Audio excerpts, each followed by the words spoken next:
Hello, everyone. We are back again. Hello. Take two.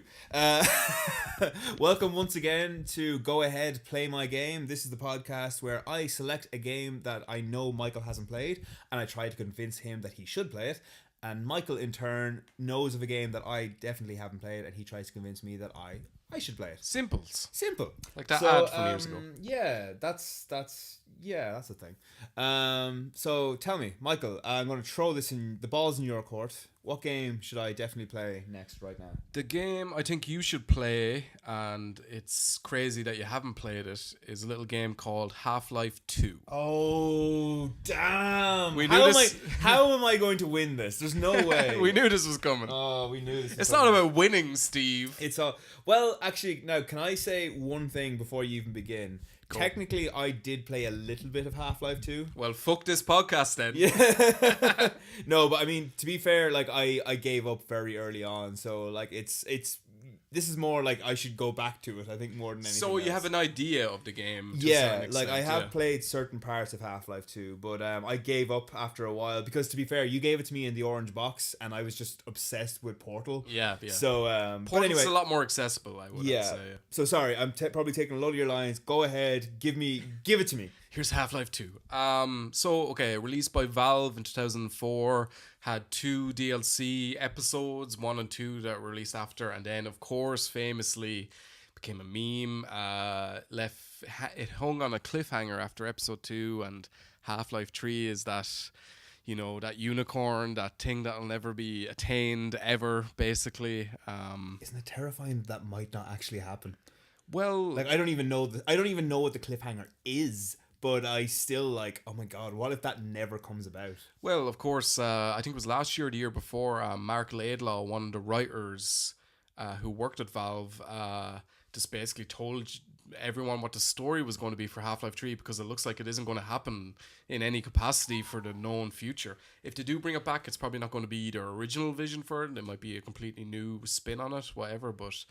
yeah, it just seems like they sort of left us with blue balls there. Thanks, Valve. What a massive kick in the dick. But saying that, Half-Life 2 was an amazing game and possibly one of the most influential games of the last 20 years when it comes to mainstream action games. Mainly because of its mechanics, its pacing, and its set pieces. So... first, it set the template for single-player campaigns and first-person shooters. Like I was talking about Titanfall 2 in an episode previous to this. That game is incredibly indebted to Half-Life 2, and I'd say any Call of Duty, any of these games with like a cinematic, in quotation marks, first-person campaign is indebted to Half-Life 2. I'd say even the Uncharted games, to a certain extent, are indebted to it. Mainly because it manages to... seamlessly interweave these set pieces, these huge events into the gameplay. Mm-hmm. So if you think of like Uncharted, where you're crashing through a building into another one, then you're seamlessly going into another section. I always think of the train bit. The train bit, exactly. Stuff like that. It manages to do these set pieces in a really organic way, and for me, in terms of a mainstream game, that's Half-Life 2 is where that started. It sort of is, it's that roller coaster ride experience where it brings you up for these huge set pieces, then brings you down, has like a moments of suspense, of, you know, run and gun action that's a bit more low key, but then it builds up and has these huge experiences, and that's sort of the pace the game goes on from then on. Several other ways it was incredibly forward thinking. Its implementation of physics. So the gravity gun is a famous gun from Half-Life 2. Have you heard of that before? I remember that. I got to around the point where you got the gravity gun, and I feel like this is going to be like shitting in the face of everything you're saying now, but I gave up shortly after that. I just wasn't that pushed at that point. Well, I feel like I'm going to have a big argument to have at the end of this. But that's so funny, because you're just about to get into one of the best moments of the game, really. That segues nicely into Ravenholm. Ravenholm is probably the most celebrated level from this. Oh, that's like the really dark level where everyone's like possessed by the head crabs thing, yeah, isn't it? Yeah. So basically most of the enemies you face in this place are zombies. I've heard of it. So, and it sort of boils down, or it's a great snapshot of why this game is amazing, because it manages. So throughout, like before this, you're doing like huge vehicle action scenes, and you're fighting helicopters and like swathes of soldiers and all. But then there's like a low key bit where you get to the base, like a friendly base, but then you get cut off from everyone else and forced into the town of Ravenholm, which is just zombies and shadows, and it almost becomes like a survival horror game for this section. Do you mind if I ask one quick question? Go ahead, there? yeah, like, yeah. So, just the plot of Half-Life, I have a very vague idea, but what is the story with Ravenholm? Like, why is it the way it is? It's funny because Alex Vance, your companion, says we don't go to Ravenholm. So basically, it's been overrun by these head crabs, which are Combine, which are the alien. Like the whole plot of the game is an alien species has invaded Earth, and they've sort of taken over it in an almost 1984 Big Brother sort of esque way, with like drones monitoring you, very oppressive dictatorship sort of thing. Totalitarian, other words that sound big and make me sound smart. Marmalade. But so Ravenholm is almost like a self-contained section in itself, and just before Ravenholm you get the gravity gun. So of course it's Valve, they set up amazing opportunities for the player to use the gravity gun in interesting ways as you go throughout. So you'll see saw blades that you can grab and throw through enemies, and you can see explosive barrels and other physics-based sort of set pieces or like playground-esque elements that you can use to defeat these enemies. You can run and gun and just use your shotgun on it if you want, but like the fun that you can derive from just using your gravity gun is amazing. Also, this whole section has like an eerie atmosphere that's like such a counterpoint to the rest of the game, and that's something the game does so well. It's pacing. You'll have these, like I was saying, set pieces, these individual pockets, these levels where it'll have a certain tone or atmosphere, but then it completely changes it up when you come to the next area, but in a really organic way. It's not like a linear delineation like you'd have in like Doom or Bulletstorm or something that has like levels, and you just start, oh, I'm on section 2B and I'm going to go in and shoot all these guys. Like, I love the new Doom, but that it had that vibe throughout the whole thing. Whereas in Half-Life 2 you generally have a very clear goal that you're getting towards. It's generally a geographical location. So I need to get to this dam. I need to get to this settlement. I need to get to this place. You sometimes see it on a map before you go into that section. This was before BioShock, wasn't it? Yeah, this is before BioShock. Yeah, I'm trying to think. Is there anything before this that like had that? I'm trying to like nothing's coming to mind. But no, this BioShock is the closest. Really set like as much as influential as the first Half-Life was in terms of storytelling in games. I think Half-Life 2 even pushed it on further in that respect. And like another point that's parallel to that is Alex Vance, your companion through a lot of the game. She, before her, like, your companion in a game is like, it's a stupid guy with a gun. It's like, do you know the fucking butler from Tomb Raider? Just some guy shuffling around, doesn't know shit. You can lock him in the freezer, it doesn't matter. Can I say, actually, I always thought in, like, I know a lot of people rant and rave how great this is, but I always thought the companion cube in Portal was kind of a commentary on that. In that, like, maybe it was. It's literally just like, you know, like, whereas before, like, I mean, I don't know because I haven't played the game. I didn't get to the point where Alex Vance was there. But, like, you know, she's supposed to be this really big, important character, whereas previous ones were really kind of dull, just there. Weirdly enough, like, the characters I have in mind are from Daikatana. I don't know if you ever played that one. It's the John Romero game after Doom he made. Yeah. That was a huge failure. Yeah, we picked it up, and I knew nothing about its legacy until years and years later. Okay. But, yeah, the characters in that are just really, like, they spout the occasional one-liner, but they're just really dull, whatever, don't have anything to do with the story. So, yeah, I think that's what I always had in my mind as the companion character, you know, up until this point. And there was definitely a shift in it, you know, that trend.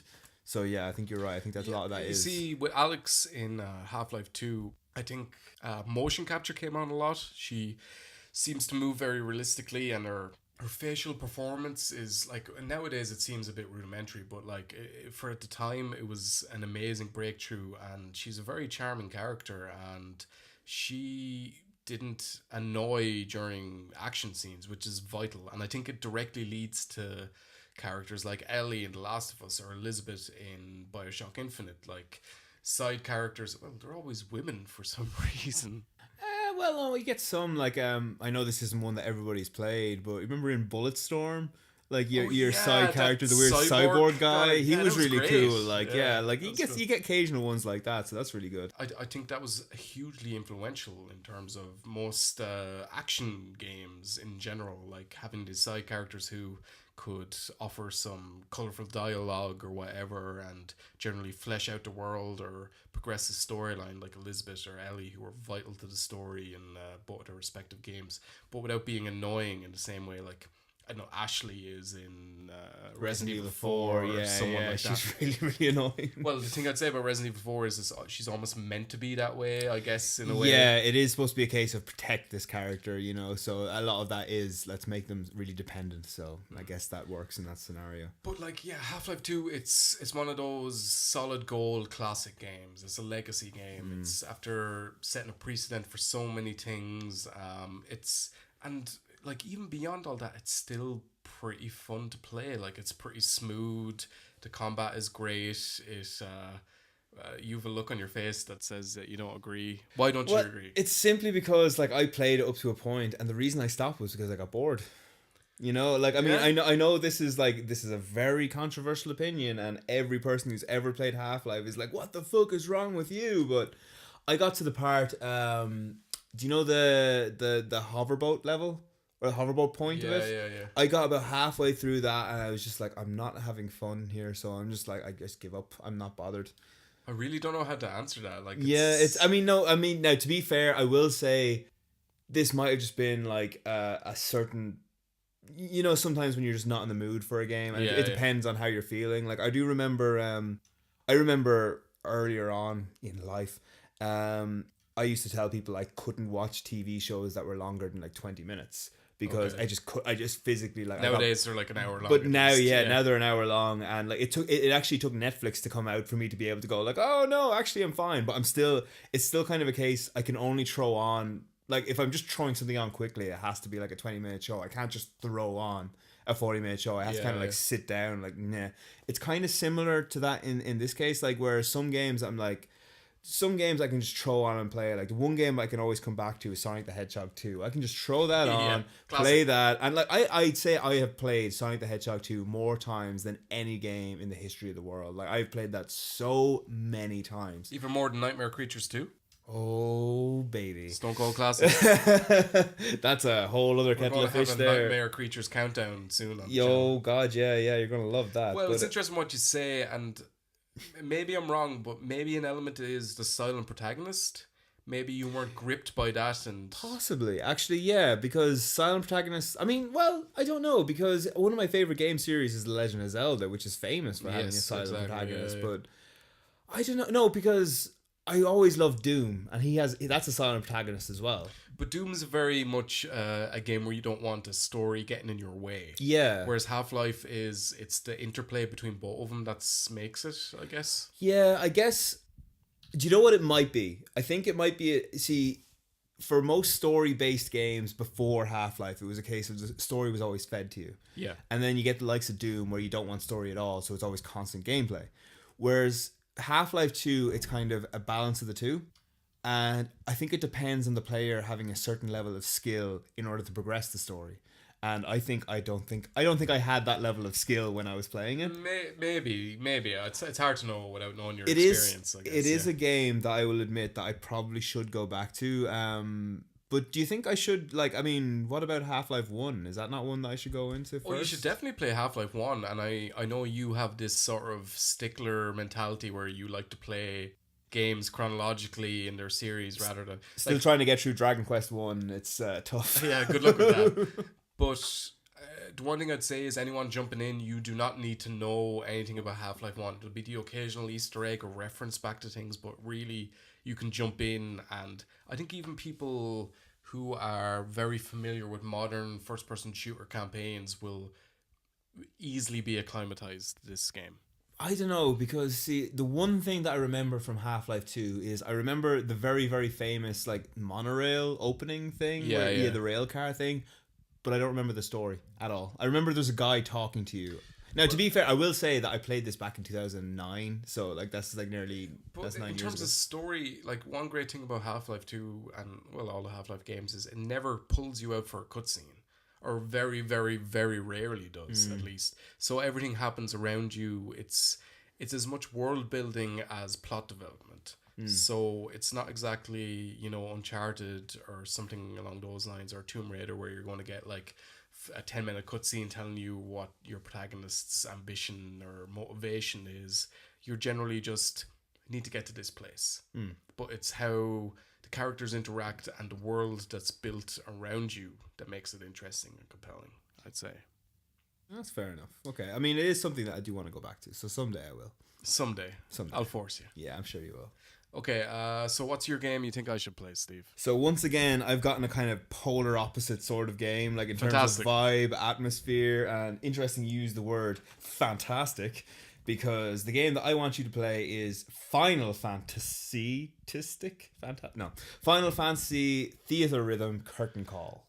Okay. So I think on an earlier video, I actually said I'd never played this, but I was planning on doing it soon. It was actually a Guitaru Man where we were talking about rhythm action games in general, and I recently started playing this, and dude, you've got to play this game. It is so good. Let me ask this one thing: is it basically a rhythm action game with Final Fantasy music?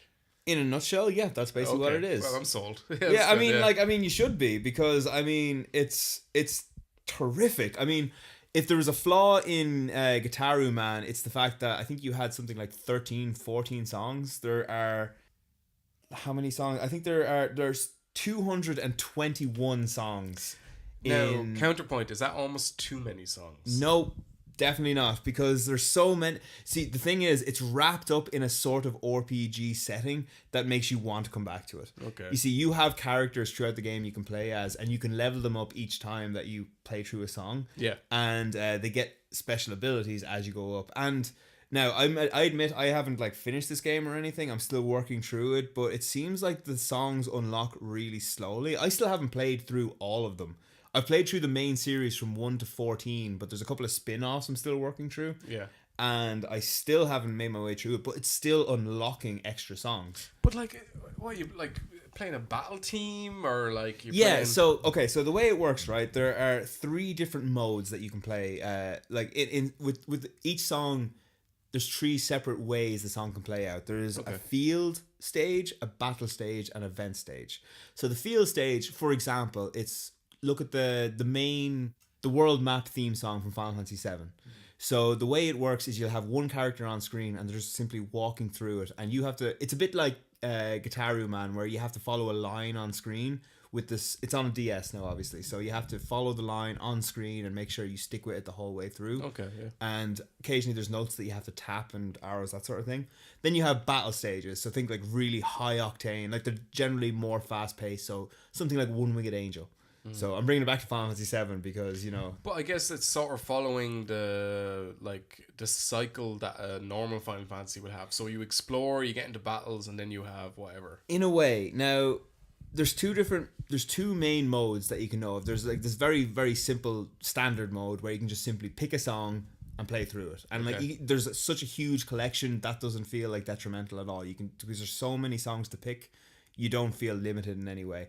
Then, of course, there's quest medleys where you have to go through a series of songs, and at the very end, you fight a boss, which is, again, another battle stage. Yeah. And if you do that, you unlock a lot of rewards. Whereas like, I've been playing through like individual songs, which don't unlock as much. But if you get through the entire way through a quest medley, then you unlock huge rewards. And the thing with quest medleys is you have limited HP. So for one song, it's fine. You're done. One battle, done. With quest medleys, you have to keep your HP up because it doesn't replenish throughout.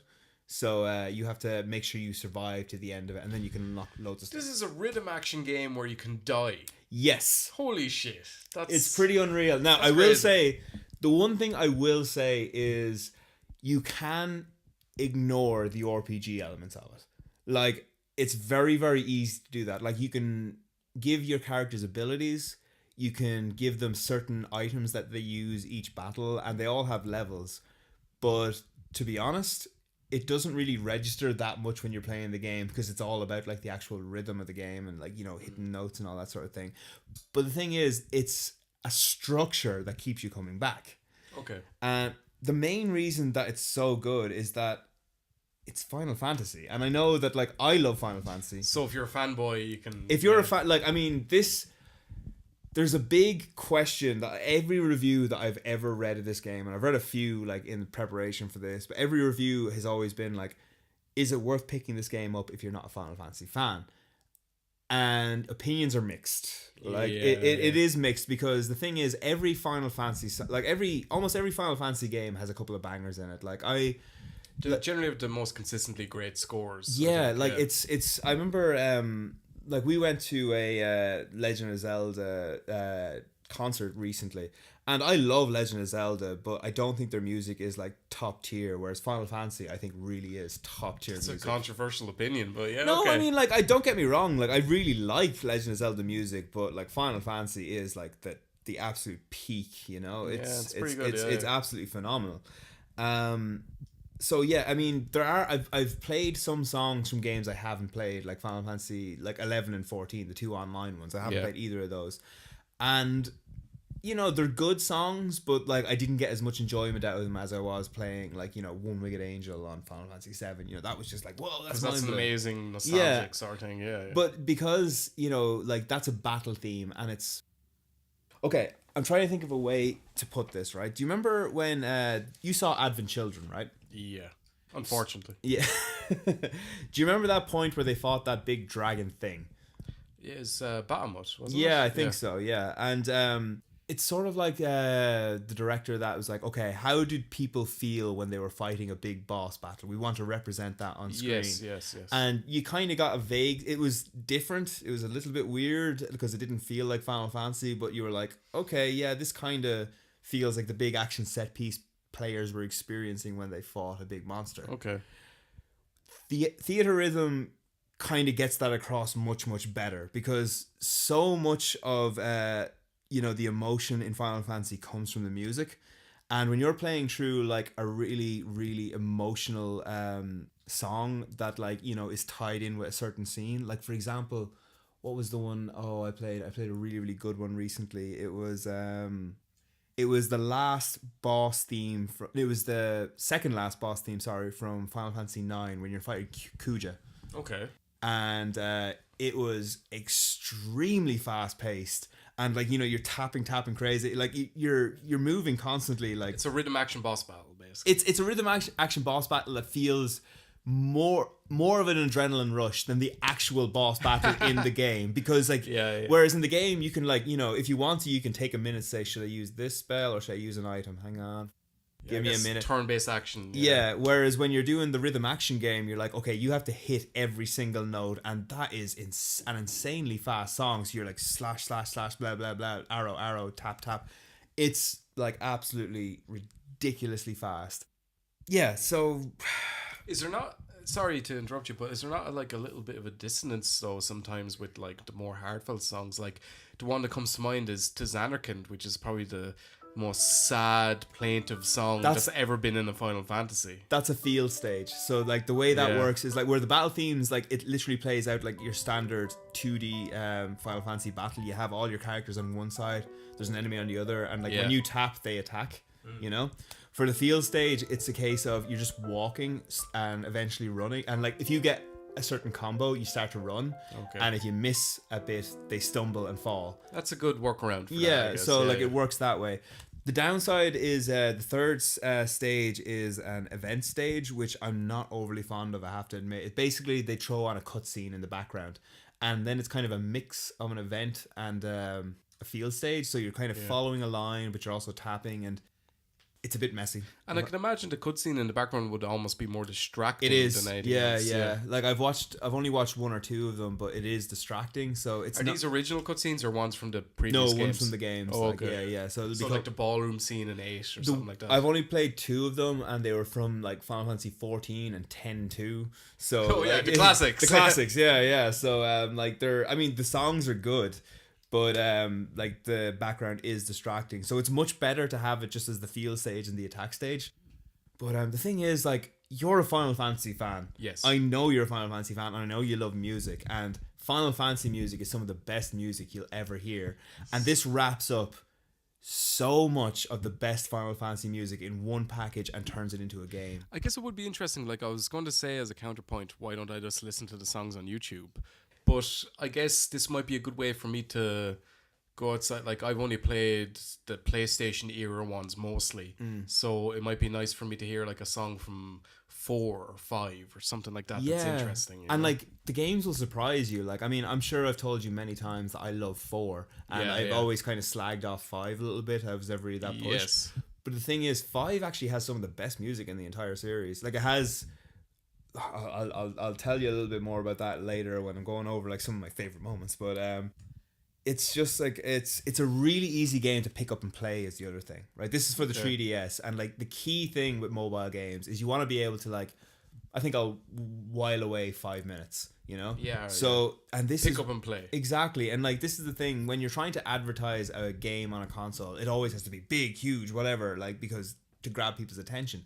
This isn't that. It's literally a case of you can take this console, pick it up, open it, and say, right, okay, I'm going to play this game. I'll literally play for 5 minutes because my train journey only lasts that long, and then we'll leave it at that.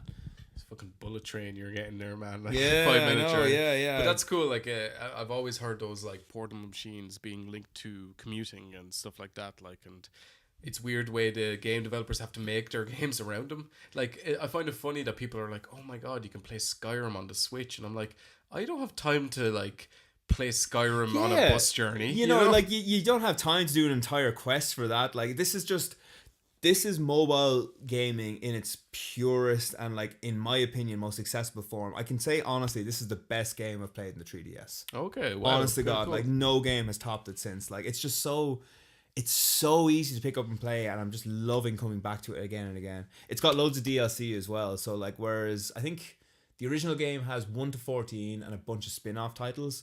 But the DLC has a load of extra games, loads of it from the PS1 era, which you really like. And 15, I presume, or actually no. You know, weirdly enough, you know the way this is a sequel. There's like a first game which is like a Final Fantasy Theatrhythm, and this is Curtain Call. There's only one game. There's one song from the original that doesn't make it into the second one, and that's from 15. Believe it or not. Oh wow! Okay, it's a song called Somnus. Do you know that one? Maybe I might know the name of it. It's literally the only song that doesn't make it onto the sequel, which I found really odd. I thought that like if they were going to bring everything over, they would have brought everything. Yeah, and like even new songs from the DLC or whatever. But it's also one of those cases where I really like the DLC system. I mean, we were giving out about DLC just before this now, like how in general it sucks. But like in this, you can literally pick the songs you want. And like a few extra characters as well. They're not really important, but like extra songs, if you're like, oh, I really like that song, they have a whole extra section just for Chrono Trigger, and I'm like, yeah. Oh wow, okay. So like there's loads I want to, and they have other ones like there's some for Shin Megami Tensei, and there's some for Secret of Mana, some from Bravely Default. Like they've loads of extra little mini ones. Square Enix music. Yeah, basically. But you know, it's all really accessible and it's all really cheap. I think every song costs €1, so that's nothing. Oh wow! So you can like you don't have to buy a pack of. No. You can buy like one for €1, which if you were trying to get like literally all of them, like yeah, that could add up. Like I'm kind of thinking if I was to get every game I wanted on the Nintendo store, it'd probably cost me like 20 something quid. But that's not too bad for like an extra. Well, I don't know, 20 games or something. That's not too bad. You know, it's. I mean, it's not great, but it's I think if you're just going for like I'd like one extra one for €1, that's nothing. If you had a particular favorite, like, and there are a few from Chrono Trigger that I really want to play. But yeah, like I mean, that's the game that I think you should play simply because I mean I don't really have a better way to describe it other than dude, it's Final Fantasy music. I know you love Final Fantasy music, and this is the best. I mean, I think it might be the best rhythm action game I've ever played. Oh wow, cool. Like I mean, I know before it's nice responsive controls and stuff like that. Like there's 3 different play styles you can play. Like you can do with the buttons, the directional buttons, or the stylus. I've just been going for the stylus because it's really, really like handy to use. Like you know, it's very, very responsive. I would have expected it to be like a little offbeat, but no, it works really, really well, and I really like it. Like the difficulty is perfect. Okay. There's 3 difficulty levels. There's basic, expert, and ultimate, which threw me a little bit because like expert is the middle one. You're like, oh, that kind of sounds hard, but I did the basic for like about 2 or 3 songs. I'm like, no, this is way too easy. This is literally for people who have no idea how to hold a game console. Whereas expert is just perfect. You might miss a few, but overall you're going to get it right. And then there's ultimate, which is like really fucking hard and very easy, but that's for the people who want to be completionist. So it's got those 3 levels nailed perfectly. You've got the people who really just want to come in, they've never played a game before, how do they do it? And there's the people who want to be like hardcore as fuck. But then right in the middle there's me, who just wants to get through the game, and you might miss 1 or 2, but overall you've got it just right. Do you think they call it expert just to make you feel better for selecting normal mode? Maybe, yeah, You know? maybe, Like, yeah. It's not like Wolfenstein where they have a picture of a baby. It's like the easy mode. It's the complete opposite of that. Yeah. But yeah, I mean that's the game. I mean, if you love Final Fantasy music, which for me is like top tier video game music, It's pretty good. this is the best compilation. It's probably the best. I mean, if you like rhythm action, if you like music, and if you like games, rhythm action games are perfect. And this is like bringing that Venn diagram that much tighter, because like it's all video game music in this. Like, whereas I think the only game I can think of where it's like regular music in a game is Elite Beat Agents, which Well, all the Guitar Hero games. oh, and those ones as well. Yeah, and they're all great in their own right. But yeah, no, this one is just really solid. Okay, that sounds great. What's your favorite moment from it? Well, the first thing I did when I played the game was I went for my favorite song, which comes from Final Fantasy V, which I constantly slag. Wow. The Battle of the Big Bridge. I think I've told you about that one. Oh yeah, I've heard that. A great one. Now, that was a great moment, but I've kind of got 2 cheating a little bit. Like, that was Go great. ahead, yeah. But the one that surprised me is there was one track that I didn't realize how much I loved until I played through it in the game. Okay. And that was the boss theme from Final Fantasy VII. Well, that's amazing. Yeah, that's really good. Yeah. Like, that's so, there's so many notes in that, like, that you are working so hard to keep up. Properly a boss battle in rhythm games. Yeah. It is just badass. But anyway, listen, I've talked enough about music. Tell me, what is your favorite moment of Half-Life 2? I think my favorite moment is something you said you hated from it. Actually. Oh shit! So it's weirdly not one section. It's sort of an extended section. So The hover.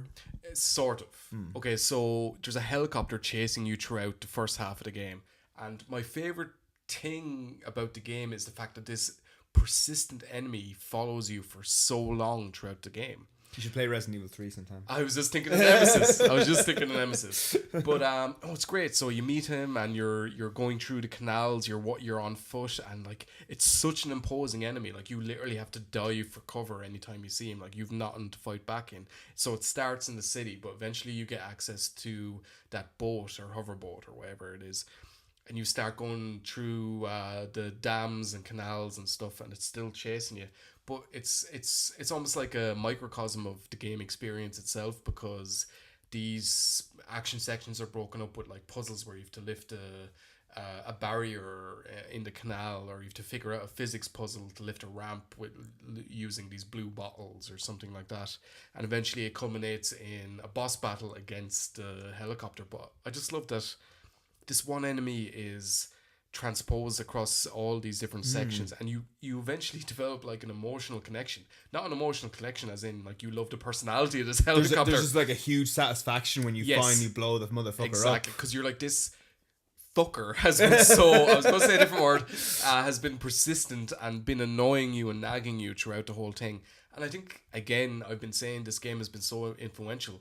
You can see this in other games, like Uncharted 4. There's this armor tank that constantly follows you throughout the certain sections of the game. Oh, the armor tank character. Yeah. There's a lot of emotional depth behind that armor tank. Drake eventually falls for the armor tank. You see a little like bouquet, and it catches it in its turret. But no, yeah, it just I love they could do storytelling through gameplay better than any developer, Valve.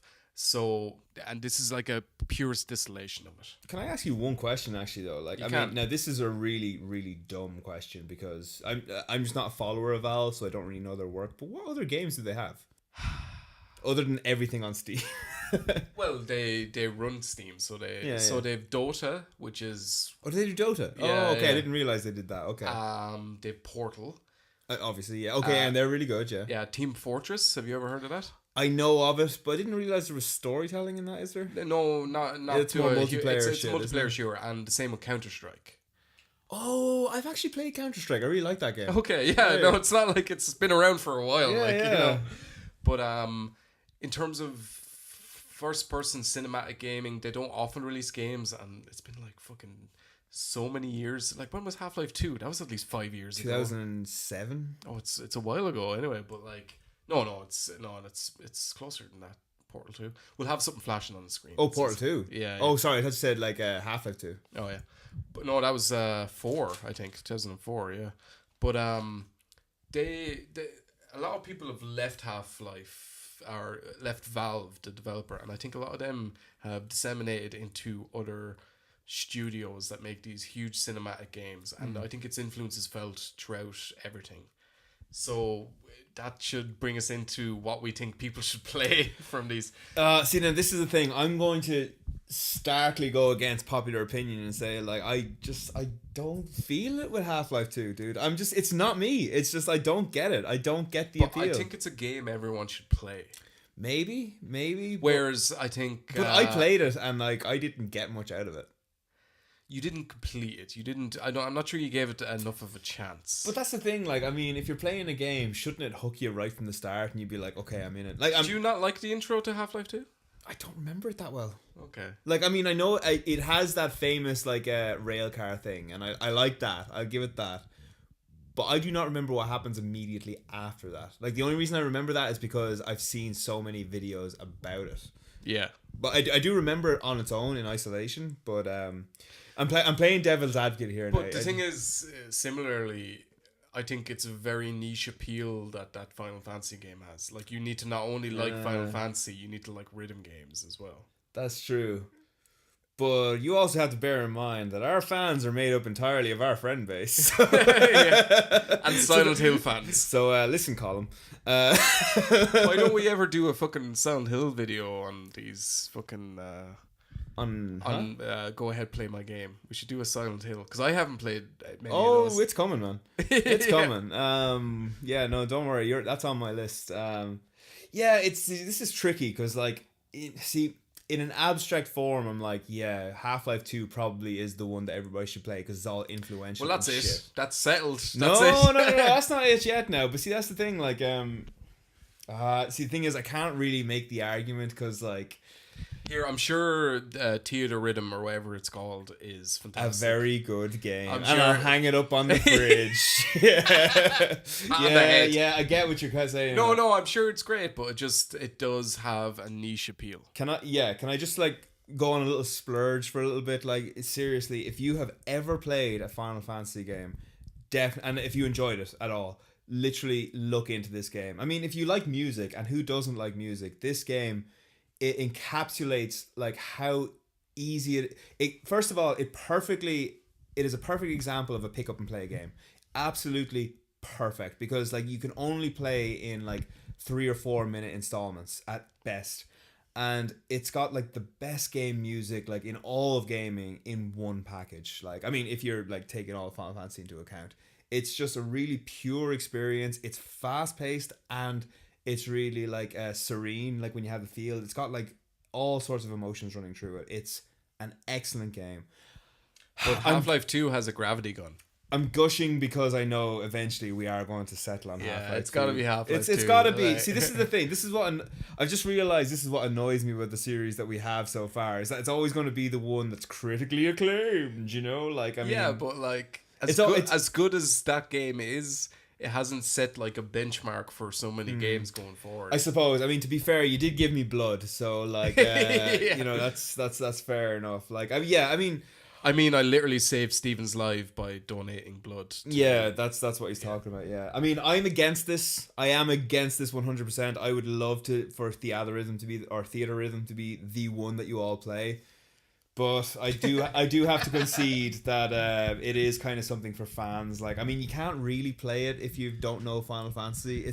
You can, but you're not going to get the enjoyment out of it. So basically, to wrap things up, it's a very contentious vote for Half-Life 2. Which I'm actually glad of, because, you know, if anyone sees, like, you know, the title screen on this, like, you know, Half-Life 2 or, like, some other game, they're immediately going to be like, oh, well, Half-Life 2 is going to win this. But at least they'll know I put up a fucking fight. Listen, it's not a competition. It fucking is a competition. All games are great. Go out and play Ghost Hunter. It's the best game ever made. I am never going to get... I played that in college. I'm never not going to get stick for that game, am I? Okay. Thanks for listening, and play Half-Life 2. Half-Life 2 is the way to go. See you guys.